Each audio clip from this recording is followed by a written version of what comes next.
Hello, I am Mariana Mazzucato. I'm a professor at University College London, where I founded and direct the Institute for Innovation and Public Purpose.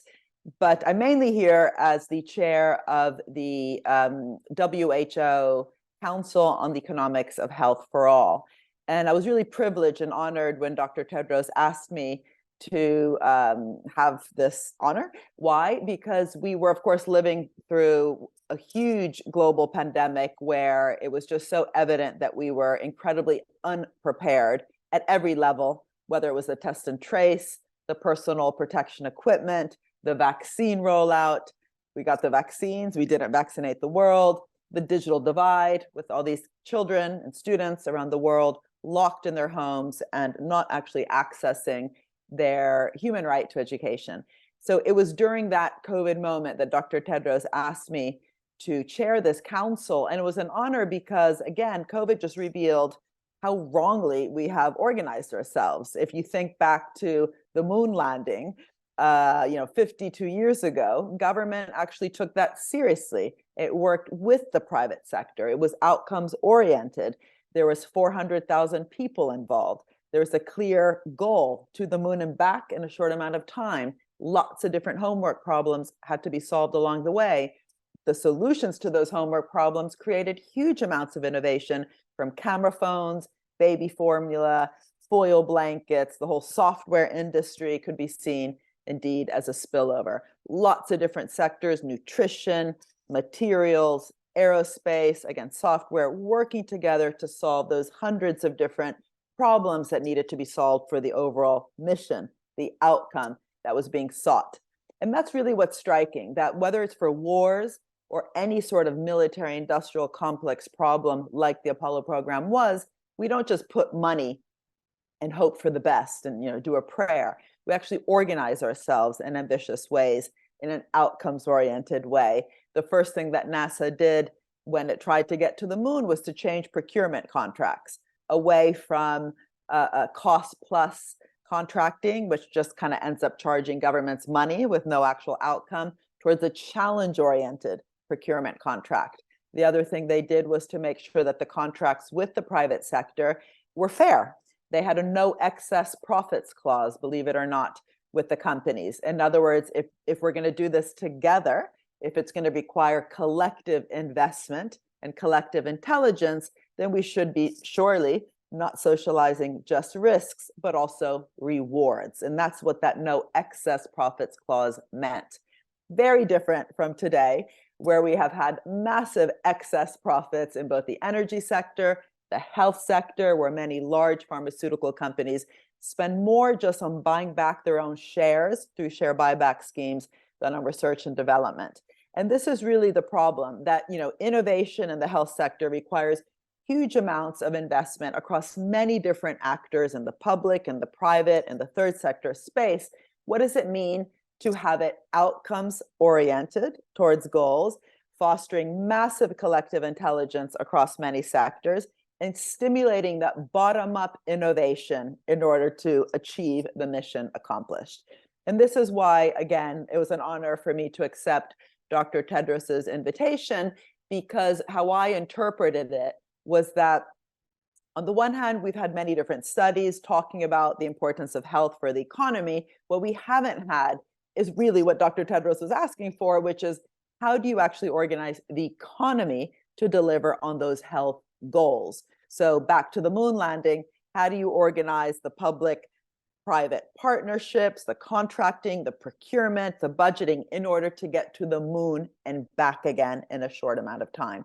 What does this mean for health? What does it mean to organize the economy to deliver on health for all, not just health for the some?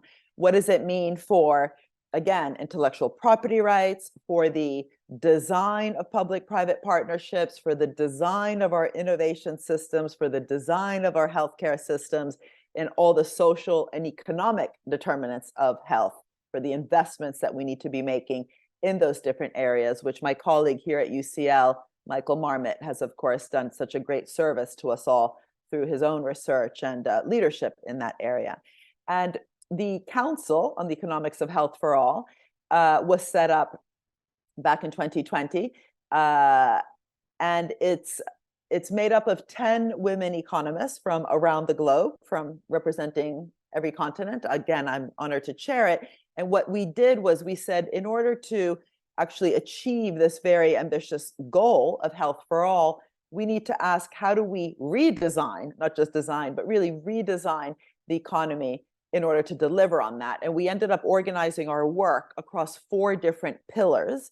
The first was on value and measurement. How do we value and measure health for all? What does it mean, for example, for not just replacing the limited concept of GDP, gross domestic product, in Italy, PIL, il prodotto interno lordo, not just with another number that's equally problematic, but with a dashboard. Again, coming back to a dashboard which should be informed by the social and economic determinants of health.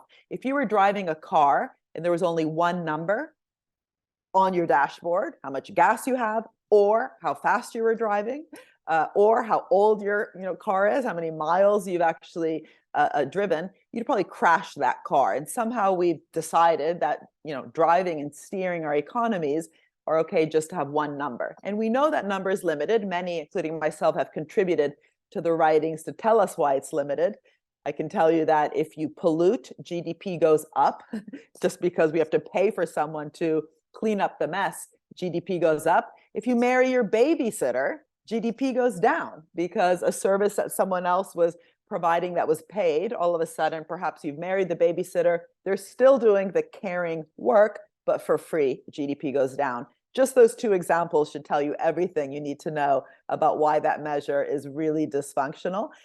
So in the work that we've done, we've really thought, again, well, what would it mean to actually value all the different actors that are important for our health systems, including the people who work in the health infrastructure, but also the public sector that contributes to the innovation. It's not just the private sector, but also how do we value our economies and account for them with a really broad dashboard that doesn't just have one problematic number, but steers the ship in such a way that really captures those social and economic determinants. The second area that we looked a lot at was capacity, public sector capacity. So a public sector that can help govern health for all. Of course, it's not just about the public sector, but what we've seen in recent years is really the decimation, the lack of funding towards administrative capacity.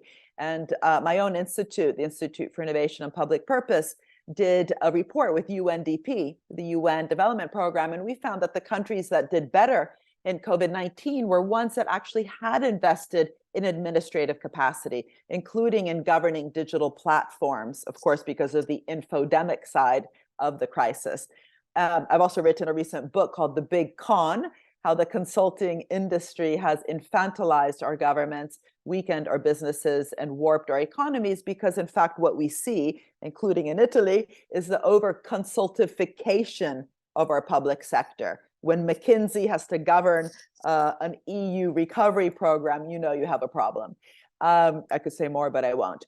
The third area was finance. How do we actually invest in health for all, both in terms of financing the global commons and actually getting that global finance that we need, which currently globally, the Bridgetown Initiative led by Prime Minister of Barbados, Mia Mottley, and the Secretary General of the United Nations are leading. How do we really get the proper amount of financing we need, both for climate change and both the adaptation and mitigation, but also for strengthening our health systems? The crisis, the COVID crisis, killed many more people than it had to.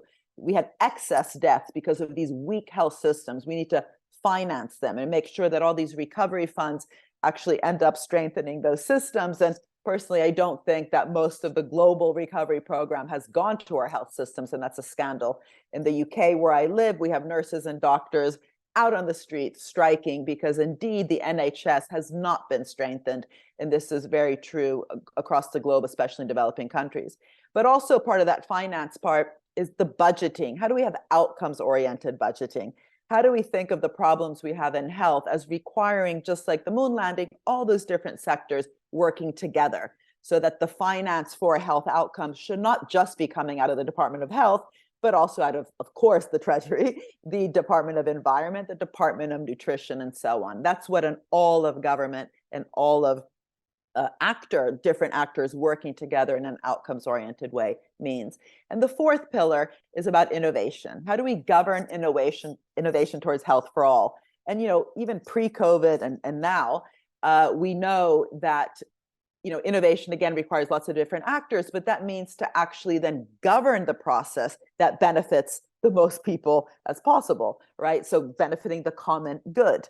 And if you look at how intellectual property rights have been designed for many years, they're way too wide, just used for strategic reasons, way too strong, hard to license, and way too upstream, so that we're actually patenting and privatizing the tools for research. That's not what the patent system was set up to do. So we really need to make sure that the way we innovate, so the actual business models that shouldn't rely on philanthropy, the way we innovate between all the different actors across the production line, across the value chain of innovation, really is driven by notions of collective intelligence and sharing of knowledge, precisely because if you end up with a pandemic like we did, it's not a coincidence we had vaccine apartheid, not only because of the hoarding of vaccines by some countries, but also because of how the vaccine production itself was done. And interestingly there, we need to go beyond these abstract notions of partnerships and learn from COVID, where we saw some companies like AstraZeneca agreeing to work with publicly funded researchers at Oxford University to share the knowledge, to keep costs low, to not earn excess profits, while other companies did not agree to that. And in fact, some companies like Pfizer have been earning mega profits on the back of a global pandemic, precisely because of how the design of the innovation system itself did not prove to be benefiting, if you want, all the different actors that it could. We had a skewed profit system while we had a really a broad collective intelligence and collective risk sharing. So we need to, if we want to think about governing innovation towards health for all, really think through all those different issues, whether it's intellectual property rights, but also the design of those partnerships themselves in terms of how we agree ex ante to the way to work together to produce the most functional outcome, instead of just thinking that you just need to put a lot of money in a system and then pick up the mess later. And this is really, I'll finish now, what our Council on the Economics of Health for All is trying to do.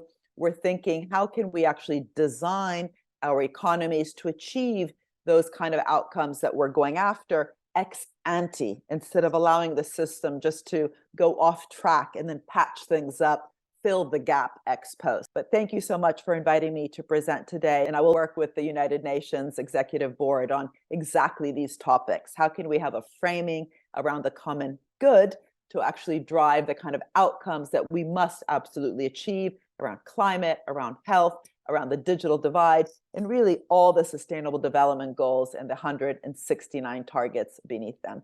Thank you again. It's been an honor.